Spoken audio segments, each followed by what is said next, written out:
प्यारे बच्चों, आज मैं हाजिर हूँ 9th क्लास लेकर। और इस 9th क्लास में जो हम पढ़ेंगे वो विज्ञान के भौतिक विज्ञान का पहला चैप्टर पढ़ेंगे, मोशन अर्थात गति। तो गति में आपने अभी पढ़ा था, मैंने जो आपको बेसिक विज्ञान पढ़ाई थी उसमें ये पढ़ाया था कि भौतिक राशि होती हैं। भौतिक राशि जो भौतिक विज्ञान के अंतर्गत प्रयोग में लाई जाती हैं उन्हें हम भौतिक राशि कहते हैं। और इन भौतिक राशियों को व्यक्त करने के लिए यानी हमें अनेक दो भागों में बांटी थी, मूल राशि और सदिश राशि। इसी प्रकार दिशा के आधार पर भी भौतिक राशि दो प्रकार की होती हैं। तो दिशा के आधार पर दो प्रकार की होती हैं, नंबर एक अदिश राशि, नंबर दूसरा सदिश राशि। तो अदिश राशि क्या होता है? वे भौतिक राशि जिन्हें व्यक्त करने के लिए दिशा के साथ दिशा की आवश्यकता नहीं होती, केवल परिमाण की आवश्यकता होती है, उन्हें हम अदिश राशि कहते हैं। जैसे लंबाई, दूरी, समय, क्षेत्रफल, चाल, घनत्व, दाब, ऊर्जा, ताप, विद्युत धारा। मैं इसको समझाता हूँ आपको बच्चों। अगर मैं आपको कोई भी वस्तु लेने के लिए भेजूँ तो आप किसी दुकानदार से ये नहीं कहेंगे कि सर मुझको अभी मान लो मैंने पेन लेने के लिए आपको भेजा, तो आप दुकानदार से कहेंगे भैया मुझको पूर्व दिशा में 2 पेन दे दो। नहीं कहोगे ना। क्यों नहीं कहोगे? क्योंकि एक मात्रा है ये। यानी कोई भी वस्तु, ऐसी वस्तु जिसके लिए दिशा के ज्ञान की आवश्यकता नहीं होती, उन्हें हम अदिश राशि कहते हैं। और वे भौतिक राशि जिन्हें व्यक्त करने के लिए परिमाण के साथ साथ दिशा की भी आवश्यकता होती है, उन्हें हम सदिश राशि कहते हैं। जैसे अगर मैं आपसे बात करूं कि मान लो अभी आपको अगर कहीं जाना है, आगरा जाना है, तो आगरा के लिए मेरे को आपको बताना पड़ेगा कि गोवर्धन चौराहे पर पहुंचकर आप मान लो पश्चिम दिशा में चलना है या पूर्व दिशा में चलना है, ये मुझको बताना आवश्यक हो गया। यानी जहाँ हमें दिशा की आवश्यकता होगी वो सदिश राशि कहलाएंगी। जैसे विस्थापन, वेग, त्वरण, संवेग, बल, आवेग। अभी मेरे को मान लो डोर खोलना है, अब मुझको बल ये नहीं पता बल किधर लगाना है। अब मान लो कोई भी दरवाज़ा बाहर की ओर खुलेगा और आपने बल अंदर की ओर लगाया तो दरवाज़ा नहीं खुलेगा। अर्थात बल के लिए हमें दिशा का ज्ञान होना आवश्यक है। तो ऐसी वस्तुएं वे कैसी कहलाती हैं? सदिश राशि कहलाती हैं। अब आता है बच्चों गति। देखिए गति क्या होती है? मोशन। यानी देखिए पहले तो बच्चों आप ये समझेंगे कि हमारे यहाँ 2 शब्द होते हैं, गति और विराम। यानी गति और विराम का ये अर्थ होता है कि यानी कोई भी वस्तु या तो गतिशील अवस्था में होती है या विराम अवस्था में होती है, लेकिन प्रत्येक वस्तु की गति या विराम का जो निर्धारण है वो एक वस्तु के सापेक्ष होता है। यानी कोई भी वस्तु अगर समय के साथ अपनी स्थिति में परिवर्तन कर रही है तो वो गति कहलाएगी। और जैसे साइकिल सवाल की सड़क के सापेक्ष स्थित पेड़ों की गति, यानी पेड़ स्थिर हैं तब मेरे को अपनी गति का अनुभव होगा। ठीक है ना। यानी कोई भी वस्तु में अगर गति का निर्धारण करना है तो वो कहाँ से करना पड़ेगा? जब कोई भी दूसरी वस्तु की हमें स्थिति पता हो तो उसको हम गति कहते हैं। अर्थात किसी वस्तु की स्थिति में समय के साथ होने वाले परिवर्तन को गति कहते हैं।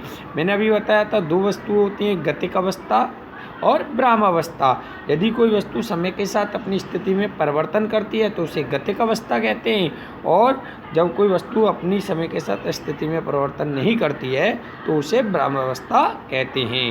ना तो ब्रह्मांड में कोई वस्तु गतिक अवस्था में है ना ही विराम अवस्था में। क्यों नहीं है? क्योंकि पृथ्वी सूर्य के चारों तरफ गतिशील है, इसलिए हम सभी गतिशील हैं। किसके सापेक्ष? सूर्य के सापेक्ष। और पृथ्वी के सापेक्ष सभी स्थिर हैं क्योंकि हम पृथ्वी से बाहर नहीं जाते। तो यानी कोई भी वस्तु ना तो गतिशील है और ना ही स्थिर है। अरे बच्चों अब होगा टाइप्स ऑफ मोशन, यानी गति के प्रकार क्या होते हैं? टाइप्स ऑफ मोशन, गति के प्रकार। नंबर 1 रेखीय गति। रेखीय गति क्या होती है? जब कोई वस्तु एक सीधी रेखा में चलती है तो उसे रेखीय गति कहते हैं। जैसे चलती हुई कार, पेड़ से गिरता हुआ फल आदि कैसी हैं? ये रेखीय गति हैं।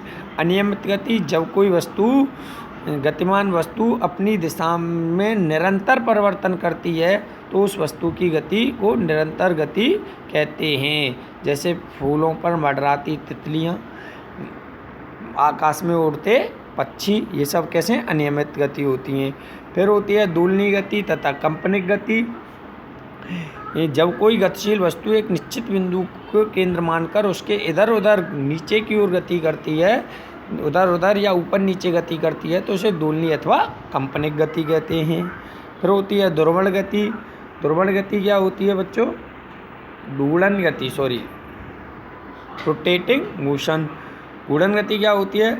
जब कोई गतिशील वस्तु अपने अक्ष के प्रत्यय घूमती है तो उसे घूर्णन गति कहते हैं। जैसे पृथ्वी का अपनी सूर्य के सापेक्ष घूमना, लट्टू का नाचना, ये क्या कहलाती है? घूर्णन गति। एक समान वृत्तीय गति। एक समान वृत्तीय कहते हैं जब कोई वस्तु वृत्तीय पथ पर समान समय अंतराल में समान दूरी तय करती है तो वस्तु की गति एक समान वृत्तीय गति कहलाती है। जैसे सूर्य के चारों ओर पृथ्वी की गति, यानी सूर्य के चारों ओर जब पृथ्वी एक समान चाल से चलती है ना, 24 घंटे में अपना एक चक्कर पूर्ण कर लेती है, फिर 365 में एक वर्ष में अपना पूरा चक्कर करती है, तो ये क्या कहलाती है? हमारी एक समान वृत्तीय गति। अब बच्चों हम करेंगे दूरी।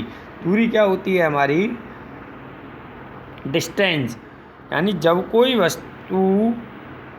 कोई गतिमान वस्तु किसी समय अंतराल में तय किए गए मार्ग की लंबाई, यानी किसी गतिमान वस्तु द्वारा किसी समय में तय किए गए मार्ग की लंबाई को दूरी कहते हैं। यह एक अदिश राशि है और इसका मात्रक मीटर होता है। इसे किससे प्रदर्शित करते हैं? इसे एस या डी से प्रदर्शित करते हैं। जैसे इसमें एक एग्जाम्पल के जरिए सिखाया गया है कि कोई भी वस्तु एक आयत में ए से बी तक जा रही है 5 मीटर, ए से बी तक जा रही है 5 मीटर, तो ए से बी तक 5 मीटर जा रही है तो इसकी दूरी कितनी होगी? 5 metre. A B C D अगर से ए पे पहुंच जाती है तो प्रत्येक भुजा अगर 4 मीटर की है तो कितनी दूरी हो जाएगी? 16 मीटर। 4 4 4 4, तो ऐसे 16 मीटर। अब आएगा विस्थापन। विस्थापन क्या होता है? यदि किसी गतिमान वस्तु द्वारा एक निश्चित दिशा में तय किए गए मार्ग के प्रारंभिक व अंतिम स्थितियों के बीच की दूरी को विस्थापन कहते हैं। विस्थापन कैसी राशि है? सदिश राशि है। दूरी कैसी राशि है? अदिश राशि है। दोनों का मतलब क्या है? मीटर है। जैसे एग्जाम्पल के द्वारा मैंने इसमें आपको दिखाया है। एग्जाम्पल में देखेंगे आप कि मान लो कोई भी वस्तु है एक आयत में चल रही है, ए से बी जा रही है, फिर बी से सी, सी से डी जा रही है, तो डी से ए के बीच का विस्थापन कितना होगा? 4 मीटर होगा। डी से ए के बीच का विस्थापन कितना होगा? 4। और मान लो कोई सर्किल पर अगर विस्थापन है तो वो कितना होता है? 0 होता है। अब दूरी और विस्थापन में अंतर क्या हो गया? किसी गतिमान वस्तु द्वारा तय किए गए मार्ग की लंबाई को दूरी कहते हैं, जबकि एक निश्चित दिशा में किसी गतिमान वस्तु द्वारा तय किए गए मार्ग की प्रारंभिक व अंतिम स्थितियों के बीच की दूरी को विस्थापन कहते हैं। दूरी अदिश राशि है जबकि विस्थापन सदिश राशि है। दूरी सदैव धनात्मक होती है जबकि विस्थापन ऋणात्मक, धनात्मक व शून्य कुछ भी हो सकता है। देखिए मैं कैसे हो सकता है ऋणात्मक या धनात्मक? मान लो कोई वस्तु 5 मीटर इधर चलती है, फिर 3 मीटर इधर चलती है और फिर ऐसे चलती है 6 मीटर। अब मैं आपसे पूछूं कि बिंदु ए से ये ए है और बिंदु ये बी मैंने मान लिया है, बिंदु ए से बी तक का विस्थापन कितना होगा? तो देखिए बिंदु ए से जो बी का विस्थापन होगा, विस्थापन कैसी राशि है? सदिश राशि है। जब हम 5 और 3 8 जोड़ेंगे और ये वाली जो दूरी है, कोई वस्तु इधर पीछे की ओर चलेगी, ये दूरी ज़्यादा हो गई, तो ये जो दूरी ज़्यादा होगी वो इसका विस्थापन जो होगा वो ऋणात्मक आएगा। कितना आएगा? ऋणात्मक। अगर दूरी की बात करूँगा तो 5 और 3 8, मान लो ये 4 था तो 5 और 3 8 और 4 12 हो गया। लेकिन विस्थापन की बात करूँगा तो इन दोनों के बीच की जो दूरी होगी वो 3 होगी, तो 3 हो जाएगी।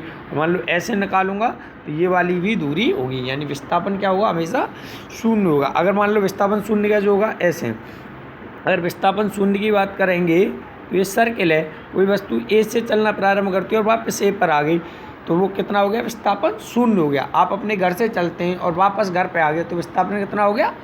0 हो गया। यानी और दूरी कितनी हो गई? मान लो आप घर से विद्यालय जाते हैं, आपके घर से विद्यालय की दूरी 5 मीटर है, 5 किलोमीटर है। गए 5 किलोमीटर, आए 5 किलोमीटर, दूरी हो गई 10 किलोमीटर, लेकिन विस्थापन कितना हो गया? 0 हो गया। तो आपको दूरी और विस्थापन में अंतर समझ में आ गया होगा। अब है एक समान तथा असमान दूरी। जब कोई गतिमान वस्तु समान समय अंतराल में समान दूरी तय करती है तो उसको एक समान गति कहते हैं, और जब कोई गतिमान वस्तु समान समय अंतराल में असमान दूरी तय करती है तो उसको असमान गति कहते हैं। जैसे मान लो कोई कार है, वो पहले 1 घंटे में 10 किलोमीटर, दूसरे में 20 किलोमीटर, तीसरे में 30 किलोमीटर, तो यानी प्रत्येक घंटे में 10 किलोमीटर चल रही है, तो उसकी एक समान गति हो गई। और मान लो कोई कार पहले में 1 घंटे में 10 किलोमीटर, दूसरे में 15 और तीसरे में 25 किलोमीटर चलती है, तो वो कैसी गति हो गई?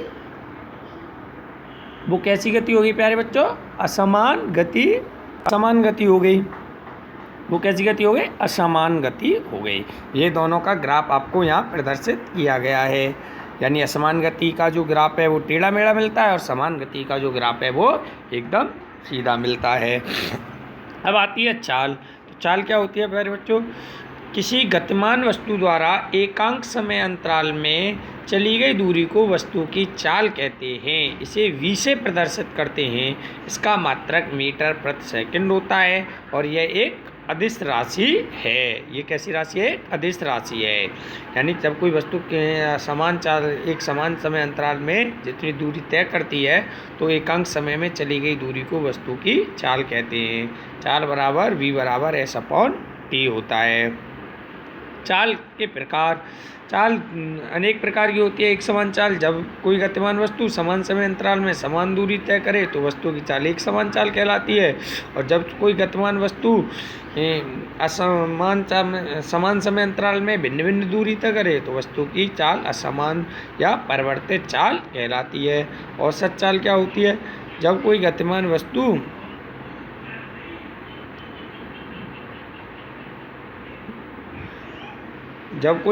वस्तु भिन्न भिन्न समय में भिन्न भिन्न दूरी तय की जाती है तो वस्तु द्वारा तय की गई कुल दूरी तथा कुल दूरी में लगा जो कुल समय का अनुपात वस्तु की औसत चाल कहलाता है। औसत चाल बराबर कुल दूरी बटे कुल समय। प्यारे बच्चों, आज के लिए इतना ही। अगली वीडियो में आपको आगे पढ़ाएंगे।